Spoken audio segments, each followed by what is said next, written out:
காஞ்சிபுரம் அருகே பிரபல நகை கடையில் நகை வாங்குவது போல் நடித்து 2.5 லட்சம் ரூபாய் மதிப்பிலான தங்கம் மற்றும் வைர நகைகளை திருடிய பெண் ஒருவரை போலீசார் கைது செய்தனர்.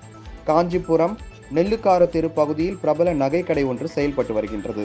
இந்த நகை கடைக்கு நகை வாங்குவது போல் வந்த பெண் ஒருவர் ஊழியர்களின் கவனத்தை திசை திருப்பி 10 கிராம் வைரம் பிரேஸ்லெட், 6 கிராம் மோதிரம் மற்றும் காதணி என 2.5 லட்சம் ரூபாய் மதிப்பிலான தங்க வைர நகைகளை திருடிச் சென்றுள்ளார்.